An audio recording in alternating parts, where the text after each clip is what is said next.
ആദ്യം തന്നെ പരിശുദ്ധ ദൈവമാതാവിന് നന്ദി പറയുന്നു. എനിക്ക് സാക്ഷ്യം പറഞ്ഞുള്ള എക്സ്പീരിയൻസ് ഇല്ല. ആദ്യമായിട്ടാണ് സാക്ഷ്യം പറയുന്നത് ജീവിതത്തിൻ്റെ ആദ്യത്തിൽ തന്നെ. എൻ്റെ പേര് ലിജോ ജോയി, വൈഫിൻ്റെ പേര് മോനിഷ, ഞങ്ങൾക്ക് കിട്ടിയ കുഞ്ഞിൻ്റെ പേര് നദാനിയ. ഞാൻ പത്തനംതിട്ട ജില്ല, ഇലവന്തിട്ട ആണ് എൻ്റെ സ്ഥലം. ഞാൻ പറഞ്ഞല്ലോ ആദ്യം തന്നെയാണ് സാക്ഷ്യം പറയുന്നത്. അതിൻ്റേതായിട്ടുള്ള ഒരു പോരായ്മ കാണും. എനിക്ക് കിട്ടിയ മാതാവിൻ്റെ അനുഗ്രഹം എന്ന് പറഞ്ഞു കഴിഞ്ഞാൽ, ഞങ്ങൾ കല്യാണം കഴിഞ്ഞ് 10 വർഷമായി. ഇതുവരെയായിട്ടും ഈ കുഞ്ഞുങ്ങളില്ലായിരുന്നു. ഒത്തിരി ട്രീറ്റ്മെൻറ്റുകളൊക്കെ ചെയ്തു. അങ്ങനെ കുറച്ച് സാമ്പത്തികമായിട്ട് കുറച്ച് ബുദ്ധിമുട്ടുകളൊക്കെ ഉണ്ടായിരുന്നു. എൻ്റെ വീട് ജപ്തി ചെയ്യുകയും അങ്ങനെയുള്ള കുറേ ബുദ്ധിമുട്ടുകളുണ്ടായിരുന്നു. അതിൻ്റെ ഇടയ്ക്കാണ് കുഞ്ഞുങ്ങളില്ലായിരുന്നത്. ഒത്തിരി ട്രീറ്റ്മെൻറ്റ് ചെയ്ത് കുറേ പൈസകളൊക്കെ പോയായിരുന്നു. അങ്ങനെ ഞാൻ യാദൃശ്ചികമായിട്ട് ഒരു സാക്ഷ്യം കേൾക്കാൻ എനിക്ക് ഇട വന്നു. അപ്പോൾ അതെൻ്റെ മനസ്സിൽ ഒത്തിരി സ്പാർക്കുണ്ടായി. കാരണം എന്തുകൊണ്ട് ഞാനിവിടെ വന്ന് ഉടമ്പടി എടുത്തുകൂടാ എന്നുള്ള ഒരു ചിന്ത എനിക്ക് വന്നായിരുന്നു.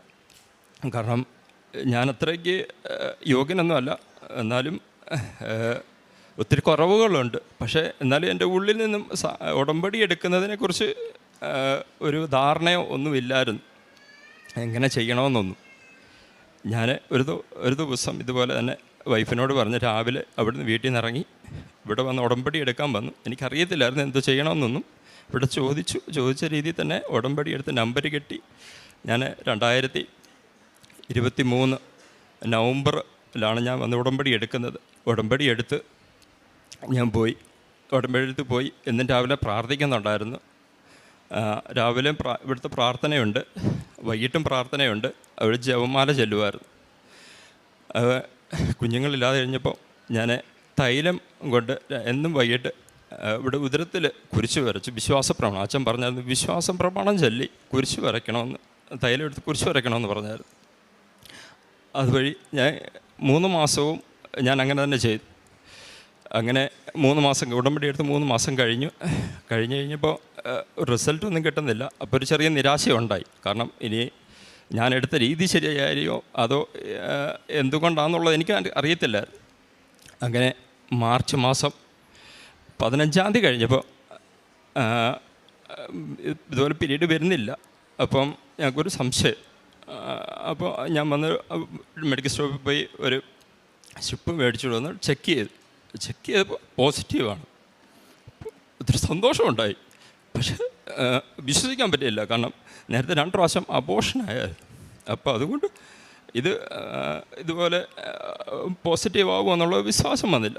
അപ്പം ഇന്ന് വിശ്വസിക്കാൻ വേണ്ടി ബ്ലഡ് ടെസ്റ്റ് ചെയ്യാൻ വേണ്ടി, അപ്പം നമ്മുടെ ഒരു സുഹൃത്ത് ഡോക്ടറുണ്ട്. ഡോക്ടറിൻ്റെ അടുത്ത് ചോദിച്ചപ്പോൾ ഡോക്ടർ പറഞ്ഞു, ബ്ലഡ് ടെസ്റ്റ് ചെയ്യും, ബ്ലഡ് ടെസ്റ്റിനകത്ത് എങ്ങനെ റിസൾട്ട് എന്നുള്ളത് നോക്കാൻ പറഞ്ഞു. അപ്പോൾ അങ്ങനെ ഞാൻ ബ്ലഡ് ടെസ്റ്റ് ചെയ്തപ്പോൾ പോസിറ്റീവാണ്, ആവശ്യത്തിനുള്ള കൗണ്ടും ഉണ്ട്. അങ്ങനെ ഡോക്ടർ പറഞ്ഞ് ഇത് ഓക്കെയാണ്, റെസ്റ്റ് എടുത്താൽ മതി എന്നുള്ളത്. അപ്പോൾ തന്നെ എനിക്ക് എന്ത് പറയണമെന്നറിയത്തില്ലായിരുന്നു. കാരണം ഒരു കുഞ്ഞുങ്ങളില്ലാതെ കഴിയുന്നവർക്ക് അതിൻ്റെ ബുദ്ധിമുട്ടറിയാം. ഒത്തിരി ഭാരപ്പെട്ടിട്ടുണ്ട്. അപ്പം അത് എന്തോ, കാരണം മാതാവ് അതുപോലെ എന്നെ എന്ന് പറഞ്ഞാൽ താങ്ങി. കാരണം എനിക്കത് വാക്കുകൊണ്ട് പറയാൻ പറ്റത്തില്ല. കാരണം ഞാൻ പറഞ്ഞല്ലോ, എനിക്ക് സാക്ഷ്യം പറഞ്ഞിട്ടുള്ള എക്സ്പീരിയൻസ് ഇല്ല. അതുകൊണ്ട് തന്നെ ഒത്തിരി എങ്ങനെ നന്ദി പറയണമെന്ന് അറിയത്തില്ലായിരുന്നു. അത് കഴിഞ്ഞപ്പോൾ തന്നെ മാതാവ് കുഞ്ഞിനെ പൂർണ്ണമായി ഈ പറഞ്ഞതിൻ്റെ കൂടെ ഞാനപ്പോൾ അന്ന് മാതാവിനോട് സാക്ഷ്യം പറഞ്ഞായിരുന്നു. മാതാവിനോട് ഞാൻ പറഞ്ഞായിരുന്നു, മാതാവേ ഞാൻ വന്ന് സാക്ഷ്യം പറയാം, കുഞ്ഞിനെയും കൊണ്ട് വന്ന് സാക്ഷ്യം പറയാമെന്ന് പറഞ്ഞായിരുന്നു. ആദ്യം മുതൽ തന്നെ ഉദരത്തിൽ തൈലം പൂശുമായിരുന്നു. അപ്പം ഗർഭിണിയായിരുന്ന സമയത്തും ഞാൻ തൈലം പൂശുമായിരുന്നു. അപ്പം പലരുടെയും കാര്യങ്ങൾ കേൾക്കും. അപ്പോൾ കുഞ്ഞിന് ഉദരത്തിൽ തന്നെ വൈകല്യമോ അങ്ങനെയുള്ള പ്രശ്നങ്ങൾ വരും. അങ്ങനെയൊക്കെ വന്നു കഴിഞ്ഞപ്പോൾ മാനസികമായിട്ടൊരു പേടിയുണ്ടായിരുന്നു. കാരണം 9 വർഷമൊക്കെ ആയി കഴിഞ്ഞപ്പോൾ അങ്ങനെ മാനസികമായിട്ടൊരു പേടി വന്നതെന്ന് പറഞ്ഞു കഴിഞ്ഞാൽ, കുഞ്ഞിന് ഏതെങ്കിലും തരത്തിലുള്ള ബുദ്ധിമുട്ടുകളുണ്ടെങ്കിൽ അതിന് നമ്മുടെ പൈസ ഇല്ല, സാമ്പത്തികമായിട്ട് ഒത്തിരി ബുദ്ധിമുട്ട്. ഞാൻ ആദ്യം പറഞ്ഞല്ലോ. അതുപോലെ തന്നെ ഇന്ന് ഗർഭിണിയായിട്ടിരിക്കുന്ന സമയത്ത് ഞാൻ തൈലം പൂശുമായിരുന്നു. തൈലം പൂശി ഞാൻ എന്നും വിശ്വാസം പ്രമാണം ചൊല്ലിയ തൈലം പൂശിക്കൊണ്ടിരുന്നത്. പക്ഷെ ഓരോ ടെസ്റ്റ് ചെയ്യുമ്പോഴും എനിക്കെല്ലാം പോസിറ്റീവാണ് കിട്ടിക്കൊണ്ടിരുന്നത്. 5-ാം മാസത്തിൽ ചെയ്തപ്പോഴും 5-ാം മാസത്തിലറിയാം. 5-ാം മാസം ചെയ്യുമ്പോൾ കുഞ്ഞിനെ പൂർണ്ണ ആരോഗ്യവാനാണെന്നോ എന്നുള്ളതിൻ്റെ ഒരു ടെസ്റ്റുണ്ട്. അപ്പോൾ ചെയ്ത് കഴിഞ്ഞപ്പോഴും പൂർണ്ണ ആരോഗ്യവാനാണെന്നുള്ളതാണ് എനിക്ക് കിട്ടിയ റിപ്പോർട്ട്. അങ്ങനെ നവംബർ 2024 നവംബർ 12-ാം തീയതി കുഞ്ഞ് ജനിക്കുന്നത്. കുഞ്ഞ് ജനിച്ചപ്പോൾ പൂർണ്ണ ആരോഗ്യവതിയായിട്ടൊരു കുഞ്ഞിനെയാണ് ഞങ്ങൾക്ക് ദൈവം തന്നത്. അതിന് തന്നെ ദൈവത്തിനും പരിശുദ്ധ അമ്മയ്ക്കും ഒരുപാട് നന്ദി പറയുന്നു. അതുപോലെ തന്നെ എനിക്ക് ഉടമ്പടി എടുക്കുന്നതിന് മുമ്പ് ഒരു ചെറിയ ഹാബിറ്റ് എന്ന് പറഞ്ഞു കഴിഞ്ഞാൽ ചെറിയ മദ്യപാനം ഉണ്ടായിരുന്നു. അപ്പം ഈ ഉടമ്പടി എടുക്കുന്നതോടുകൂടി എനിക്കത് മദ്യം പൂർണ്ണമായി ഒഴിവാക്കാനുള്ളൊരു കൃപ എനിക്ക് കിട്ടി. കാരണം മദ്യപാനം പിന്നെ ഉപയോഗിക്കുന്നതും എന്ന് പറഞ്ഞാൽ അത് ടേസ്റ്റ് ചെയ്യുന്നത് പോലും എനിക്ക് പറ്റുന്നില്ല. കാരണം നേരത്തെ ഒരു ആസക്തി ഉണ്ടാകും. കാരണം മദ്യപാനികൾക്കറിയാം അതിൻ്റെ ഒരു ബുദ്ധിമുട്ട്, ഒരു ആസക്തി ഉണ്ടായിരുന്നു. പക്ഷെ അത് ഒരു പൂർണ്ണമായിട്ടും എനിക്ക് മാറ്റാൻ പറ്റി. കാരണം എനിക്ക് പിന്നെ അത് വേണമെന്നുള്ള താല്പര്യമില്ല. പിന്നെ ഇന്ന് വരെയും ഞാനത് ഉപയോഗിച്ചിട്ടുമില്ല. പിന്നെ അതോടുകൂടി തന്നെയാണ് ഞാൻ 1 വർഷത്തിന് മുമ്പ് കാനഡയ്ക്ക് വേണ്ടി ഒരു പേപ്പർ വർക്ക് ചെയ്തായിരുന്നു. ഒരു സുഹൃത്ത് മുഖേനയാണ്. എനിക്ക് കുറച്ച് പൈസ പോയായിരുന്നു ആ വഴി തന്നെ. ഏതെങ്കിലും രീതിയിൽ കര കയറാൻ പറ്റുമെങ്കിൽ കയറട്ടെന്ന് വിചാരിച്ചിട്ടാണ് ഞാൻ ട്രൈ ചെയ്തത്. ഞാൻ ഈ ഉടമ്പടി എടുക്കുന്നതിന് മുന്നായിട്ടാണ് ചെയ്തത്. അപ്പോൾ ഞാൻ മാതാവിനോട് അന്നേരം പറഞ്ഞായിരുന്നു, മാതാവേ എൻ്റെ പൈസ ഇല്ല, ഇത് നടക്കുമെങ്കിലോ നടന്നില്ലെങ്കിലും മാതാവിൻ്റെ ഹിതം അനുസരിച്ച് എനിക്ക് നടപ്പിലാക്കി തരണമെന്ന് പറഞ്ഞായിരുന്നു. ഞാൻ അങ്ങനെ പറഞ്ഞ് അതും ഞാൻ ഉടമ്പടിയിൽ എഴുതി കഴിഞ്ഞ് കഴിഞ്ഞപ്പം അതും ഇതുപോലെ തന്നെ മാർച്ച് മാസം ലാസ്റ്റോട് കൂടി അത് ഫേക്കാണ്. അപ്പോൾ കൂടെ ഉള്ളവരുടെ ഒത്തിരി പൈസ പോയി. എൻ്റെ അത്രയും പോയില്ലെങ്കിലും എൻ്റെയും കുറേ പൈസ പോയി. പക്ഷേ അത് ഫേക്കാന്നുള്ളത് മാതാവ് എനിക്കത് വെളിപ്പെടുത്തി തന്നു. അതിന് തന്നെ മാതാവിന് വളരെയധികം നന്ദി ഞാൻ പറയുന്നു. പിന്നെ അതുപോലെ തന്നെയാണ് എനിക്ക് അച്ഛനോട് പറയാനൊരു കാര്യമുണ്ട്. എൻ്റെ ലോക്കറ്റ്, കാരണം എൻ്റെ നേരത്തെ ചെറിയ ഒരു ഗോൾഡിൻ്റെ ഒരു മാലയായിരുന്നു. അപ്പോൾ ആ മാലയിലായിരുന്നു ഞാൻ ഈ ലോക്കറ്റ് കൊളുത്തിയിട്ടിരുന്നത്. അപ്പോൾ ഈ ലോക്കറ്റ് കൊളുത്തിയിട്ട് കഴിഞ്ഞപ്പം എനിക്കത് അറിയത്തില്ലായിരുന്നു. കാരണം എന്നോട് അച്ഛൻ പറഞ്ഞായിരുന്നു ഈ ലോക്കറ്റ് കൊളുത്തിയിടണം. അപ്പം ഈ ഉടമ്പടി എടുത്ത പലരും എന്നോട് പറഞ്ഞിട്ടുണ്ടായിരുന്നു ഉടമ്പടിയിൽ ലോക്കറ്റ് എപ്പോഴും കൂടെ ഉണ്ടായിരിക്കണമെന്ന് പറഞ്ഞായിരുന്നു. അപ്പോൾ എല്ലാവരും പേഴ്സിനകത്ത്, കാരണം ഞാൻ പേഴ്സ് അധികം ഉപയോഗിക്കത്തില്ലെങ്കിലും ഞാനപ്പോൾ ഈ മാലയിൽ കൊളുത്തിയിട്ടിരുന്നു. ഉടമ്പടി കാശുരൂപമാണ്. അപ്പോൾ ഞാനത് കൊളുത്തിയിട്ട് കഴിഞ്ഞപ്പം കുറേ കഴിഞ്ഞപ്പോൾ ഈ കുഞ്ഞ് മാല പൊട്ടിക്കാൻ ഇടവന്ന്. അത് ഈ കുറച്ച് നാളുകൾക്ക് മുമ്പാണ് മാല പൊട്ടിക്കാൻ ഇടവന്ന്. അങ്ങനെ ഒരു 2-3 ആഴ്ച ഞാൻ ഈ കാശുരൂപം ഇല്ലാതെ നടന്നു. അപ്പോൾ ഈ കാശുരൂപം ഇല്ലാതെ നടക്കുമ്പോൾ എനിക്ക് കിട്ടിയ ഒരു ഫീലാണ് നിങ്ങളോട് ഞാൻ ഷെയർ ചെയ്യുന്നത്. കാരണം എനിക്ക് ഭയങ്കര ദേഷ്യം ഉണ്ടാകുന്നു. മറ്റുള്ളവരെ കാണുമ്പോൾ ഒരു സഹതാപമൊന്നുമല്ല എന്ന് പറഞ്ഞു കഴിഞ്ഞാൽ ഭയങ്കര ദേഷ്യം, മുൻകോപമാണ്. കാരണം അത് നമുക്ക് പറഞ്ഞറിയിക്കാൻ പറ്റത്തില്ല. എല്ലാത്തിനും അങ്ങ് ദേഷ്യമാണ്, എല്ലാവരോടും ദേഷ്യമാണ്, ആരോടും ഒരു സ്നേഹമില്ലാത്തൊരു ഫീലാണ് കിട്ടുന്നത്. അപ്പോൾ അങ്ങനെ വന്നു കഴിഞ്ഞപ്പോൾ എന്തുവെന്ന് എനിക്കത് മനസ്സിലായില്ല. പിന്നെ അത് കഴിഞ്ഞ് എനിക്ക് എന്ന് പറഞ്ഞാൽ 3-ാമത്തെ ഉടമ്പടി ഞാൻ പുതുക്കിയപ്പോൾ എനിക്ക് തോന്നിയ എനിക്ക് ഈ കാശുരൂപം ഒന്ന് ധരിക്കണം. അപ്പോൾ അതിനുവേണ്ടി ഞാനൊരു ചരട് കെട്ടി ഞാൻ ഈ കാശുരൂപം ഇട്ടു. കാശുരൂപം ഇട്ട് കഴിഞ്ഞ് അന്ന് മുതൽ ഇന്ന് വരെ ഞാൻ ഊരിട്ട് പോലുമില്ല. എനിക്ക് കാരണം ഉള്ളിൽ തന്നെ ഒരു ഭയങ്കര ഫീലാണ്. എനിക്ക് പറഞ്ഞറിയിക്കാൻ പറ്റത്തില്ല ആ ഫീൽ എന്താണെന്നുള്ളത്. അതുപോലൊരു സന്തോഷമാണ്. കാരണം പിന്നെ ആരുമായിട്ടുള്ള ദേഷ്യമോ കാര്യങ്ങളില്ല. ആരെങ്കിലും ഇങ്ങോട്ട് വഴക്ക് പറയാൻ വന്നാൽ പോലും ഞാനത് കേട്ടോണ്ട് നിൽക്കത്തേ ഉള്ളൂ. ആ ഒരു ഫീലാണ് എനിക്കുള്ളത്. പിന്നെ അതുപോലെ തന്നെ എനിക്ക് കിട്ടിയ ഏറ്റവും ബെറ്ററായിട്ടുള്ളൊരു അനുഭവം എന്ന് പറഞ്ഞു കഴിഞ്ഞാൽ ഈ ഉടമ്പടി എടുത്തപ്പോൾ കിട്ടിയത് ഒരു ദൈവാണ്. കാരണം നേരത്തെ അങ്ങനെ കൊന്ത ചെല്ലത്തില്ല. പള്ളിയിൽ പോകുമ്പോഴോ ആരെങ്കിലും ഒക്കെ പറയുമ്പോഴൊക്കെയാണ് ഞാൻ കൊന്ത ചെല്ലിക്കൊണ്ടിരുന്നത്. അപ്പം ദിവസവും ഞാൻ കൊന്ത ചെല്ലുമായിരുന്നു, എന്നെ കൊണ്ട് പറ്റുന്നത്. കാരണം എനിക്ക് ചെറിയ കൺസ്ട്രക്ഷൻ പണിയും ഒരു ചെറിയ വെൽഡിങ് വർക്ക്ഷോപ്പുമാണ് ചെറിയ രീതിയിൽ തൊഴിലെടുത്ത് പോകുന്നത്. അപ്പോൾ പറ്റുന്ന സമയങ്ങളിലൊക്കെ ഞാൻ ഈ കൊന്ത ചെല്ലുമായിരുന്നു. ഈ വർക്കിനോട് ഇരിക്കുന്ന സമയത്തൊക്കെയാണ് കൊന്ത ചെല്ലുന്നത്. ഈ കൊന്ത ചെല്ലുമ്പോഴും ഈ കൂടുതൽ ഒരു പ്രാർത്ഥനയുടെ ഒരു അരൂപി എന്ന് പറഞ്ഞു കഴിഞ്ഞാൽ ഒരു തുറവ് എനിക്ക് കിട്ടി. കൂടുതൽ പ്രാർത്ഥിക്കാനുള്ള ഒരു ഫീല് കിട്ടി. ആ ഫീല് കിട്ടുമ്പോൾ തന്നെ അച്ഛൻ എന്നോട് പറഞ്ഞായിരുന്നു ഒരു ആഴ്ചയിൽ ഒരു ദിവസം ഒരു ഉപവാസം എടുക്കണമെന്ന്. അപ്പോൾ ഞാനത് ശനിയാഴ്ചയാണ് ഉപവാസം എടുക്കുന്നത്. ശനിയാഴ്ച ഉപവാസം എടുത്തിട്ട് ഞാൻ അങ്ങനെ യാദൃശികമായിട്ട് ആദ്യം പോയി 2-3 ദിവസം ഒരു നിത്യാരാധന ചാപ്പലുണ്ട്, കുറച്ച് ദൂരെയാണ്. ഞാൻ അവിടെ പോയി 1 മണിക്കൂർ ഇരിക്കും. അവിടെ പോയിരുന്ന് പ്രാർത്ഥിക്കും. മൗനമായിട്ടിരിക്കുന്നതേ ഉള്ളൂ, കൂടുതലായിട്ടുള്ള പ്രാർത്ഥനയൊന്നുമില്ല. മൗനമായിട്ടിരുന്നിട്ട് കൊന്തയൊക്കെ ചൊല്ലി പ്രാർത്ഥിക്കും.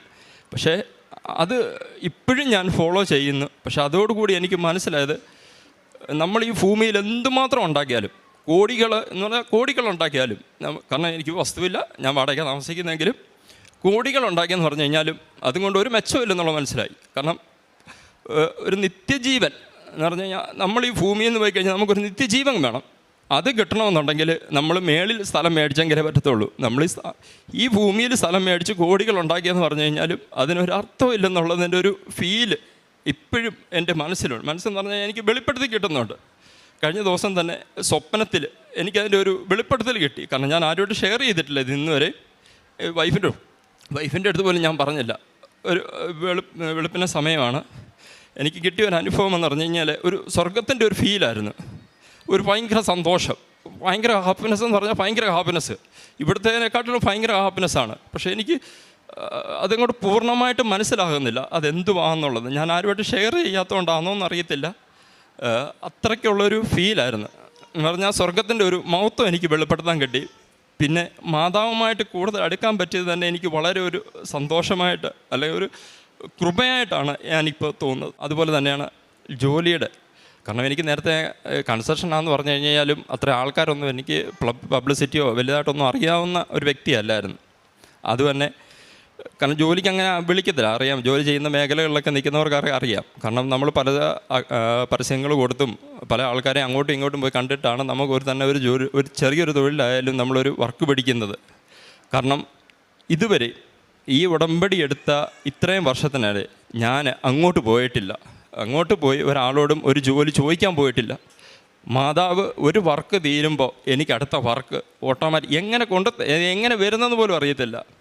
ദൈവത്തിൻ്റെ കൃപയാലാണ് എങ്ങനെ നടക്കുന്ന അറിയത്തില്ല. അതുപോലെ തന്നെയാണ് കാരണം എൻ്റെ ഒരു ആഗ്രഹമായിരുന്നു ഒരു പള്ളിയുടെ വർക്ക്. വലിയ പള്ളി അല്ലെങ്കിൽ ഒരു ചെറിയ പള്ളി, ഒരു പള്ളിയുടെ വർക്ക് എനിക്ക് ഏറ്റെടുക്കാൻ പറ്റി. അതിപ്പോൾ പൂർത്തീകരിച്ചുകൊണ്ടിരിക്കുന്നു. അതെനിക്കൊരു ഭയങ്കര അനുഗ്രഹമായിപ്പോയി. അത് വർക്ക് കിട്ടിയത് തന്നെ, അത് എങ്ങനെ കിട്ടിയെന്ന് തന്നെ എനിക്കറിയത്തില്ല. അത് മാതാവിൻ്റെ ഒരു കൃപയല്ലാതെ വേറെ ഒന്നുമല്ല. അതെനിക്ക് 100% പറയാം. അത് മാതാവിൻ്റെ ഒരു കൃപ തന്നെയാണ് ആ വർക്ക് കിട്ടിയത്. അത് ഇപ്പോഴും പുരോഗമിക്കുന്നു. പക്ഷേ അതെങ്ങനെ ചെയ്യണമെന്ന് അതെങ്ങനെ ചെയ്യുന്നതെന്ന് പോലും എനിക്കറിയത്തില്ല. അതൊക്കെ കറക്റ്റ് മാതാവ് ആ സമയങ്ങളിൽ എനിക്ക് വെളിപ്പെടുത്തി തരുന്നുണ്ട്. കാരണം അവിടുത്തെ അച്ഛന് മാത്രമേ അറിയത്തുള്ളൂ. അച്ഛനോട് ഞാനത് ഷെയർ ചെയ്യുന്നത് എന്നെ കാര്യങ്ങൾ എങ്ങനെയാണ് ചെയ്യുന്നതെന്നുള്ളത് മാതാവ് എനിക്ക് വെളിപ്പെടുത്തി തരുന്നുണ്ട്.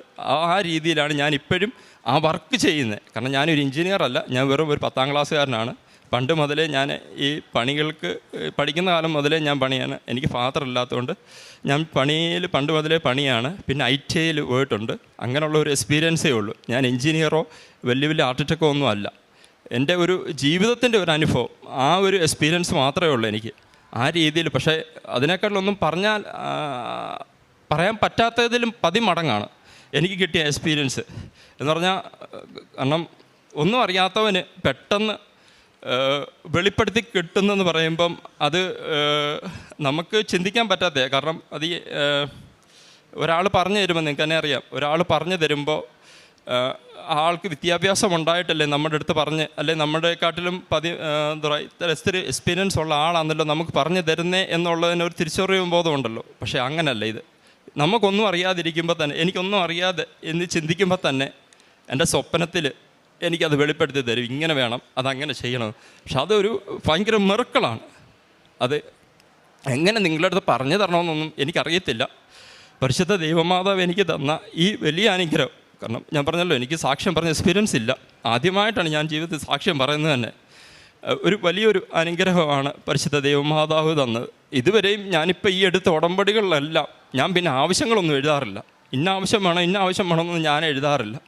പരിശുദ്ധ അമ്മയോട് ഇത്രേ പറയുന്നുള്ളൂ, പരിശുദ്ധ അമ്മേ, സ്വർഗീയ മഹത്വം എനിക്ക് കൂടുതൽ വെളിപ്പെടുത്തി തരണമെന്ന് മാത്രമേ ഈ സാക്ഷ്യം വരെയും എന്ന് പറഞ്ഞാൽ ഈ പുതുക്കുന്ന ഉടമ്പടി വരെ ഞാൻ എഴുതിയിട്ടുള്ളൂ. കൂടുതലായിട്ടൊന്നും എഴുതാറുമില്ല. വേണ്ട ആവശ്യങ്ങളെക്കുറിച്ച് എഴുതാറില്ല. പക്ഷേ ഒരു മിറക്കിളാണ് ഇത്. കാരണം എൻ്റെ എല്ലാ കാര്യങ്ങളും ഞാൻ അറിയാതെ തന്നെ എല്ലാം നടന്നു പോകുന്നുണ്ട്. മാതാവിനൊരു 1000 നന്ദി പറയുന്നു. 1000 നന്ദി. യെശയ്യാ 66:13 അമ്മയെപ്പോലെ ഞാൻ നിന്നെ ആശ്വസിപ്പിക്കും, ജെറുസലേമിൽ വെച്ച് നീ സാന്ത്വനം അനുഭവിക്കും. ലിജോ ജോയ് എന്ന ഈ സഹോദരൻ്റെ വളരെ ശ്രേഷ്ഠമായ ഒരു ഉടമ്പടി സാക്ഷ്യമാണ് ഈ അൾത്താരയിൽ നമ്മളിപ്പോൾ ശ്രവിച്ചു കൊണ്ടിരുന്നത്. മകൻ പറയുന്നുണ്ട്, ഉടമ്പടി എടുത്ത ആദ്യ നാൾ മുതൽ പരിശുദ്ധ അമ്മയിലൂടെ സ്വർഗീയ മഹത്വം വെളിപ്പെടുത്തുന്നതിന് വേണ്ടിയാണ്, ആ ഒരു ആത്മീയ വളർച്ചയ്ക്ക് വേണ്ടിയാണ് നിയോഗങ്ങൾ എഴുതി മകൻ പ്രാർത്ഥിച്ചു കൊണ്ടിരുന്നത്. ആത്മീയമായ വളർച്ചയ്ക്കും ആത്മീയമായ ബലപ്പെടലിനുമൊപ്പം ജീവിതത്തിൻ്റെ ഭൗതികമായ മേഖലകളെ അമ്മ മാതാവും ഈശോയും ഈ നാളുകളിൽ എങ്ങനെ സഹായിക്കുകയും ക്രമപ്പെടുത്തുകയും വഴി നടത്തുകയും ചെയ്തുവെന്ന് മകൻ വാക്കുകളിലൂടെ സാക്ഷ്യപ്പെടുത്തുന്നുണ്ട്. ആദ്യത്തെ ഭൗതിക നന്മ വിവാഹം കഴിഞ്ഞ് 10 വർഷമായി മക്കളില്ലാതെ വിഷമിച്ചിരുന്ന ദാമ്പത്യത്തിന് ലഭിച്ച അനുഗ്രഹമാണ്. ചികിത്സകളൊക്കെ പരാജയപ്പെട്ടു. സാമ്പത്തിക ഞെരുക്കം മൂലം മുന്നോട്ടൊന്നും അധികം പോകാൻ പറ്റാത്ത സാഹചര്യമായി. അങ്ങനെ ആകെ സഹോദരൻ തന്നെ ഇടറിയ വാക്കുകളിൽ നമ്മളോട് സൂചിപ്പിച്ചു, കുഞ്ഞുങ്ങളില്ലാത്ത ദമ്പതികളുടെ നൊമ്പരം, അവർക്ക് തന്നെ ഉണ്ടാവുന്ന മറ്റുള്ളവരുടെ മുമ്പിലുള്ള ചോദ്യവും പറച്ചിലും അപമാനവും അതെത്ര വലുതാണെന്ന് ആ ജീവിത വിഷയങ്ങളിലൂടെ കടന്നു പോകുന്നവർക്ക് മാത്രമേ മനസ്സിലാവൂ എന്ന്. അത് വളരെ സത്യമായൊരു വാചകമാണ്. അത് നാവിടറിക്കൊണ്ട് മകൻ നമ്മളോട് പങ്കുവെച്ചത്. അതാണ് അമ്മയുടെ തിരുമുമ്പിലേക്ക് മകനെ കൊണ്ടുവരുന്ന ഒരു വിഷയവും. അമ്മയുടെ അരികിൽ കൊണ്ടുവന്ന് കണ്ണീരോടുകൂടി ഈ നിയോഗത്തെ അമ്മയുടെ കരങ്ങളിൽ കൊടുക്കുന്നുണ്ട്. ഞങ്ങളുടെ ദാമ്പത്യ ജീവിതത്തെ സന്താന സൗഭാഗ്യം കൊണ്ട് അമ്മ മാതാവ് അനുഗ്രഹിക്കുവാനായിട്ട്. മകൻ പറയുന്നുണ്ട്, ഉടമ്പടി എടുത്ത് ഏതാണ്ട് 3 മാസം പൂർത്തിയായി, പ്രത്യേകിച്ച് യാതൊരു ഫലവും ഞങ്ങൾ കണ്ടില്ല. എനിക്കിത്തിരി നിരാശ തോന്നി.